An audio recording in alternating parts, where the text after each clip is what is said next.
पहले गया, फिर बद्रीनाथ की ब्रह्म कपाली, शास्त्र कह रहा, गरुण पुराण, स्कंद पुराण। डायरेक्ट छोड़ होगा तो फिर वो जाएगा, कहीं नहीं गया, घर पे ही है। ओके, ऐसे नहीं जाऊं, माल टाल खवाया नहीं और छोड़िया ही माँ बद्री के साथ नहीं गया। ऐसा बहुत झंझट है साहब, ढेर सारा लोग झंझट में पड़ा हुआ है बहुत। कोई के सनाद में गया जी करके आ जाओ, इसके बाद बामन के भोजन ही मत करा, सीधी छुट्टी। हम तो छोड़ आया, हम तो छोड़ के आया। तो किसी ने पूछा तुम छोड़ के तो आए हो, मना नहीं है, पर जब 16 श्राद्ध आता है, 16 दिन हमारे पितरों को मृत्यु लोक में भेजा जाता है। तुम तो छोड़ आए। तुम्हारी शादी किसी गार्डन से हुई, बोलो ईमानदारी की बात, अब गार्डन से हुई तो तुम 50 बार गार्डन के सामने से निकलोगा तो तुमको याद आएगी कि नहीं आएगी? बोल, ईमानदारी से बोलना। मेरी शादी धर्मशाला से हुई थी, भले वो धर्मशाला की जगह पे दूसरी कॉलोनी बन गई, भले वो धर्मशाला की जगह पे दूसरा कुछ बन गया, भले वो गार्डन की जगह दूसरी चीज बन गई, पर याद तो है नहीं तुम्हें कि यहीं आफत आई थी हमारे?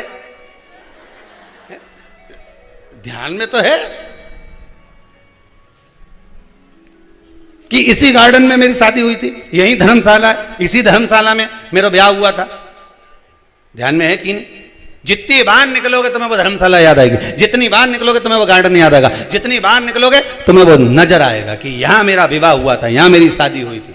उसी तरह हमारे पूर्वज हैं, हमारे पितृ हैं, जब जब 16 श्राद्ध में मृत्यु लोक पर पितृलोक से आते हैं, सबसे पहले तुम्हारे ही घर पर जाते हैं, आस लगाकर, विश्वास लगाकर तुम्हारे ही दरवाजे पर जाकर कुछ मांगने का प्रयास करते, कुछ पाने का प्रयास करते तुम्हारे दरवाजे। ये फर्ज आपका है, ये फर्ज आपका है कि आप उनको दे रहे हो ना दे रहे हो। ब्राह्मण भोज तो कराना चाहिए, गौ माता को रोटी का दान तो देना चाहिए।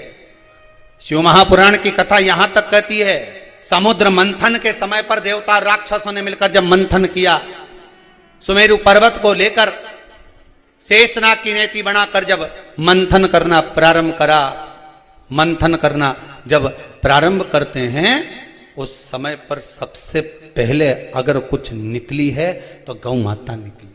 क्या निकली है? गौ माता।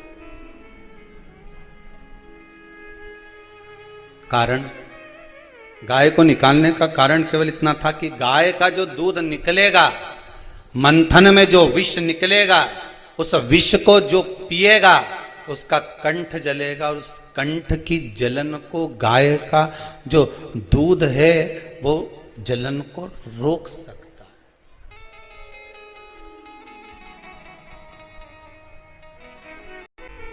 थोड़ा सा कच्चा दूध, कच्चा दूध मतलब तपाया ना हो, आवाज बढ़ा, रिटर्न, थोड़ा सा कच्चा दूध, और अपन अमावस्या के दिन या पितृपक्ष में या ब्राह्मणों को या ब्राह्मण के बच्चे को अमावस्या के दिन दूध पिलाते हैं या दूध का गिलास देते हैं, तो वो पका हुआ नहीं रहता, वो पका हुआ नहीं रहता, वो कच्चा दूध है। पीपल के नीचे जो दूध चढ़ाते हैं वो, जम के बोलते जाओ, कच्चा। शिव जी को जो दूध चढ़ाए वो कच्चा। कहीं पूजन में अगर प्रयोग लिया जाए तो कच्चा। पका हुआ का वर्णन नहीं है कि पका हुआ दूध होना चाहिए, यहाँ तो कच्चे दूध का वर्णन है कि कच्चा दूध, वहां कच्चा दूध चढ़ाया जाता है। किस लिए है? कारण क्या है? शंकर भगवान के श्री विग्रह में, भगवान शंकर के शिवलिंग में भगवान शिव के शिवलिंग के भीतर सारे लोक, चाहे वो वैकुंठ लोक हो, चाहे वो मृत्यु लोक हो, चाहे वो पितृलोक हो, सब उस शिवलिंग के भीतर विराजमान है महाराज। शिवलिंग के भीतर विराजमान है महाराज, शिवलिंग के भीतर सारे के सारे लोग वहां पर विराजमान है। ठीक है, अब आपने जब कच्चा दूध शंकर जी पर समर्पित किया तो केवल शिव के लिए नहीं गया, वो कच्चा दूध जब आपने शंकर भगवान को चढ़ाया तो वो दूध सारे लोकों में होता होता हो पितृलोक में भी गया, और जो आपके पूर्वज थे उनका कल्याण कर दिया उस दूध ने, उस भाग ने। परिवार का कोई एक व्यक्ति जब जब भोजन करने बैठे तब तब उसकी थाली में बाल आए, भले वो होटल में आए तो भी बाल आ जाए, वो कहीं खाना खा रहा है तो बाल आ जाए। 8-15 दिन में, 4 दिन में, 3 दिन में, 2 दिन में, 6 दिन में आपकी थाली के भोजन में अगर बाल निकल रहा है, केश निकल रहा है, समझ लेना कि पितृ आपसे कुछ मांग रहे हैं, पितृ आपसे कुछ चाहते हैं। क्योंकि पितृ बोलते नहीं आता, केवल घर का व्यक्ति जब भोजन करने बैठेगा, सब अच्छे से बनाया, सब अच्छे से करा, फिर भी थाली में अगर बाल निकल रहा है, और कोई व्यक्ति ऐसा होता है जिसकी थाली में बार बार बाल आता है, वो कितने के लिए, पत्नी को भी कह दिया, परिवार को भी कह दिया, तो भी वो होटल में खाएगा तो बाल आ जाएगा, अचानक आ जाएगा, भले पानी पिएगा तो आ जाएगा, कुछ खाएगा तो बाल आएगा।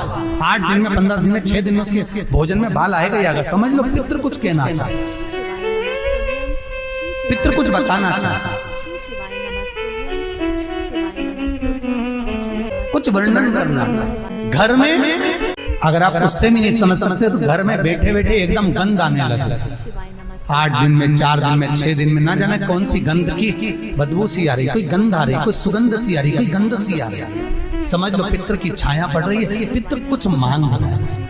8 दिन में, 15 दिन में कोई भी अगर आपको नहीं आएगा तो कोई दूसरा कहेगा आज घर में ऐसी गंध क्यों आ रही है, कोई आकर कह देगा गंध क्यों आ रही है, उसका मतलब है पितृ आपसे कुछ मांग रहा है, कुछ कहना चाहता है। कुछ मत करो। अगर ज्यादा लगता है कि हमारे घर में पितृदोष है, पैसे नहीं आ रहे, लक्ष्मी नहीं टिक रही, पीपल के पत्ते पर श्राद्ध पक्ष की एकादशी के दिन और द्वादशी के दिन पीपल के पत्ते पर शहद की 7 बिंदियां लगा दीजिए, उसी पर चंदन लगा दीजिए, 7 आखे चावल, सफेद चावल उस पर रख दीजिए, एक जौ, थोड़ी थोड़ी काली तिल उस पर रख दीजिए। अपने पूर्वजों का नाम लेकर, पितरों का स्मरण कर कर, गोत्र बोलकर, नाम बोलकर बहते हुए पानी में उस पत्ते को छोड़ दीजिए। ये केवल श्राद्ध पक्ष में होगा, एकादशी तिथि के लिए बहते पानी में छोड़ दीजिए। जिंदगी में कभी संपदा की कमी नहीं आएगी, पितर आशीर्वाद देकर जरूर जाएंगे, ये पक्का है। शिव महापुराण कहते हैं